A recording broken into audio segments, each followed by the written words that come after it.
Well, that's it. Boris Johnson has finally decided to resign as Prime Minister. And in this video, we're going to talk about what is next for the Conservative Party and, more importantly, for the country.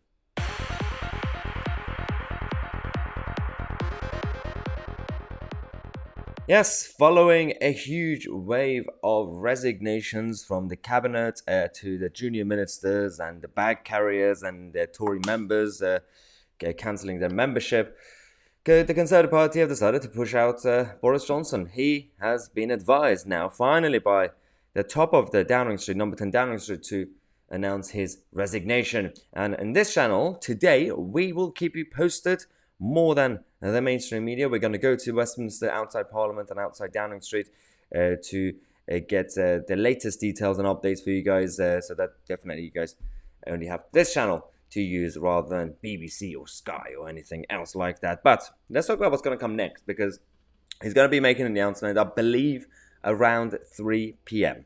UK time. So that's going to be interesting. I'm going to be, by that time, I'm going to be in Westminster, so I'll be around the area.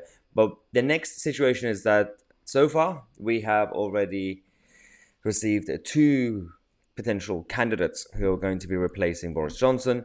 But in this video, we're also going to be talking about what's going to happen next for the actual leadership of the government, because we don't know the details, but clearly so far Downing Street have briefed us that he's going to stay as Prime Minister until September, October.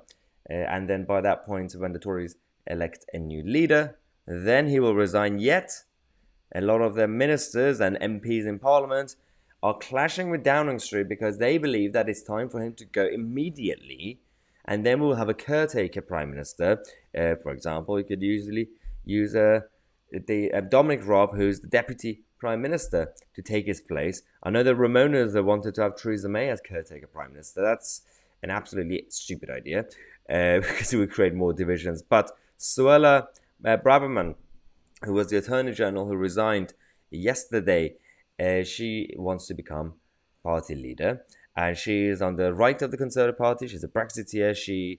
Her main manifesto plan is to leave the ECHR. She's a massive opponent to the European Court of Human Rights, and she would, as she would want to say, get Brexit done properly. So that's one person who is already announced.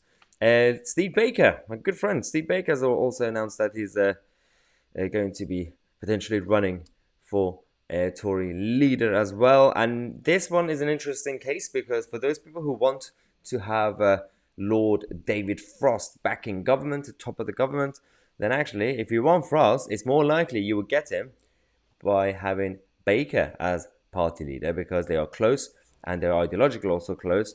And Baker would need someone with the skills and also the prowess and wisdom of Lord Frost to actually help run the ship. So these are the two candidates so far. Of course, we're going to have your Jeremy Hunt's preparing stuff. We have heard that Nadim Zahawi, who was appointed as Chancellor, and 2 minutes later he got the job, said thank you Prime Minister, and then next minute said, so now that I have this job, can you resign?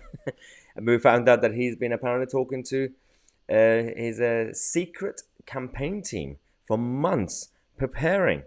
So for those who keep talking about plots or betrayal, it's not the Brexiteers and your usual types like Steve Baker who did this. It's been the likes of Nadim Zahawi who are doing a new Michael Gove behind Boris Johnson's back. So this is the reality that we have now.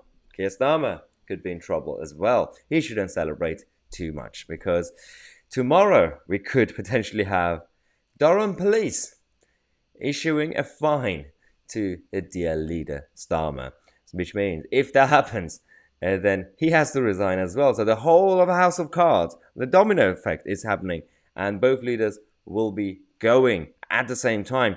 So he shouldn't really be too happy, because that could still happen. The Durham police have not denied that the fine would not be issued. So people are saying maybe tomorrow. That could be a good time. They have said that I don't think why the police should get political, but some speculations were that because of the last couple of days of the Tory crisis, they didn't issue the fine then. I hope it's not true, because that shouldn't be the police's job to get the timing right on a political level. But in reality, those who have been very scared of the fact that saying any coup against Boris Johnson is done by the Ramonas and it will basically reverse Brexit. In reality, actually, Starmer and these guys should not be too happy, because the Tory party getting rid of Boris Johnson now is actually prevented a coup from the Ramona side. So the Brexiteers are still going to be, in charge. The Tory party will go with the membership, and the membership are Brexiteers. So Tom Harris said in the Telegraph just literally, what was it, an hour ago? Less than an hour ago, half an hour ago. Labour won't like what comes after Boris. So if people like Nicola Sturgeon or Keir Starmer are going to be excited that they can now reverse Brexit, you've lost your opportunity, because if the Tories have now obviously taken control of the narrative and the move by removing Boris Johnson and having a leadership election, then they're going to prevent Brexit being reversed, because they're going to basically elect another Brexiteer. So they're not going to, the Tory party is not going to elect your Michael Heseltine, who is going to stand on the platform of reversing Brexit.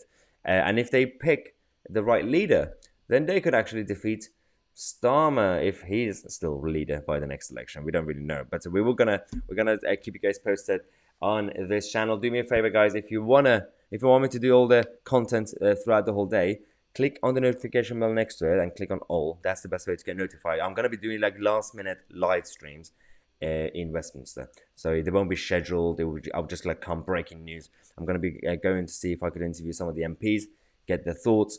I'll be on the ground and see what's going on there. So stay tuned and subscribe to the channel. I'm Tousi, and we are the media.